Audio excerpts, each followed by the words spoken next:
સુરત શહેરમાં crime control કરવા police દ્વારા નાઇટ પેટ્રોલિંગ તેમજ કોમ્બિંગ હાથ ધરવામાં આવી રહ્યું છે। ત્યારે ડિંડોલી પોલીસ દ્વારા શહેરના બેસ્તાન આવાસમાં કોમ્બિંગ હાથ ધરવામાં આવ્યું હતું। પોલીસ દ્વારા કુલ 6 જેટલી ટીમો બનાવી આવી હતી। ટીમો દ્વારા આ બેસ્તાન આવાસમાં રહેતા ગુનાહિત ઇતિહાસ ધરાવતા આરોપીઓના ઘરોમાં સરપ્રાઇઝ ચેકિંગ હાથ ધરવામાં આવ્યું હતું, જેમાં મહિલા પોલીસકર્મીએ પણ જોડાયા હતા। આ ઉપરાંત અગાઉ ડ્રગ્સના ગુનામાં સંડોવાયેલ આરોપીઓના ઘરોમાં પણ સરપ્રાઇઝ ચેકિંગ હાથ ધરવામાં આવ્યું હતું।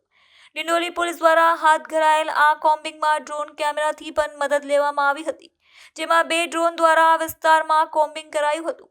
આ કોમ્બિંગમાં ઝોન 2 ડીસીપી ડિંડોલી પીઆઈ સહિત 150થી વધુ પોલીસકર્મીઓ જોડાયા હતા। આજરોજ ડિંડોલી પોલીસ સ્ટેશન વિસ્તારમાં જે બેસ્તાન આવાસ છે ત્યાં શરીર સંબંધી અને મિલકત સંબંધી ગુનાઓને અટકાવવા માટે અને આ પ્રકારના જે આરોપીઓ છે એને પણ ચેક કરવા માટે એક કોમ્બિંગનું આયોજન કરવામાં આવ્યું છે।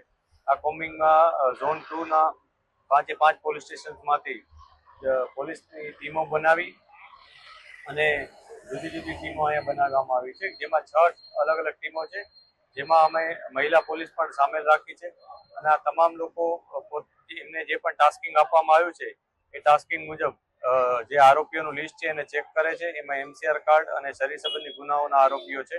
આ ઉપરાંત અગાઉ કોઈ ડ્રગ્સ કે એ પ્રકારના ગુનામાં જે સંડોવાયેલા છે એમને પણ અમે ચેક કરી રહ્યા છીએ, એમના ઘરો ચેક કરી રહ્યા છીએ।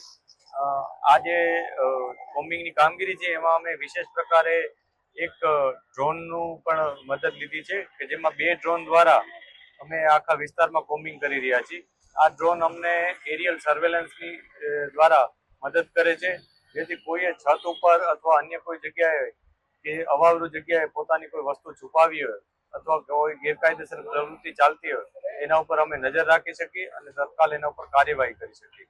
આના માટે અમે 2 ડ્રોનની મદદ લીધી છે અને જે ડ્રોનમાં રેકોર્ડિંગ પણ થાય છે અને એમાં અમે એના સાથે લાઇટિંગ પણ છે, જેથી અંધારામાં પણ અમે સારી રીતના એનું સર્વેલન્સ કરી શકીએ।